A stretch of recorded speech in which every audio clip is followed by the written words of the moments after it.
Bonjour à tous et bienvenue sur les conseils d'Isa. Alors aujourd'hui, je vais vous montrer comment transformer manuellement un fichier .mkv en un fichier .avi. Alors, je sais qu'il existe aussi des logiciels pour convertir ce type de fichier. J'en avais fait un tuto au début de ma chaîne, je crois que c'est entre le premier et le 10e tuto, si ma mémoire est bonne. Alors, pour lire un fichier MKV, en fait, le seul logiciel que je connais, c'est le logiciel VLC. Donc, mais c'est pas le but de notre tuto d'aujourd'hui. Aujourd'hui, en fait, on va transformer un fichier .mkv, comme je disais, en un fichier .avi, lisible sur la plupart des logiciels vidéo qu'on possède normalement sur notre PC. Donc, la première chose que je recommande, c'est de faire une copie du fichier en question. Donc, vous sélectionnez votre fichier. Avec la touche CTRL tout en bas à gauche de votre clavier, vous faites un glisser-déposer sur votre bureau.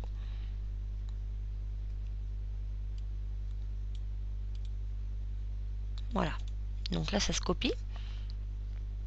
Attendre que ça se finisse.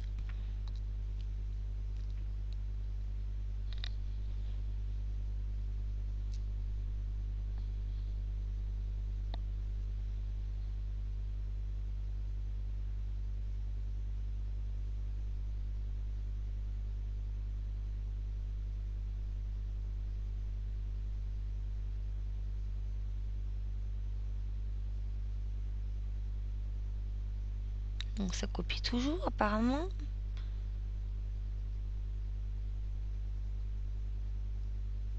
Voilà, ça y est, le fichier est copié.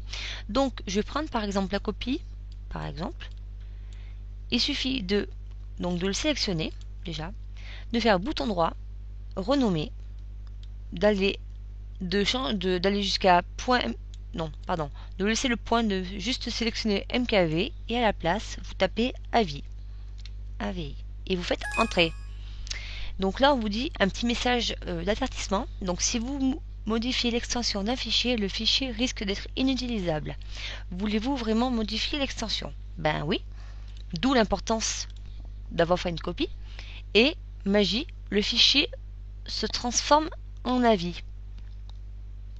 Donc maintenant, pour vérifier si notre fichier MKV à la base est devenu un AVI, nous allons le lire avec le logiciel adéquat. Donc moi, je vais faire bouton droit, lecture.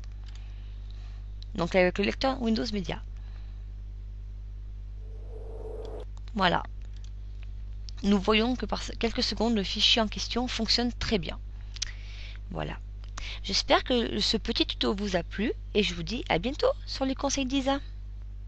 Pour être au courant des dernières actualités sur les conseils d'Isa, vous pouvez me retrouver sur Facebook, sur Twitter, sur YouTube ainsi que sur Tumblr. Tous les liens seront postés comme d'habitude dans la partie plus d'informations. Je vous dis à bientôt sur les conseils d'Isa.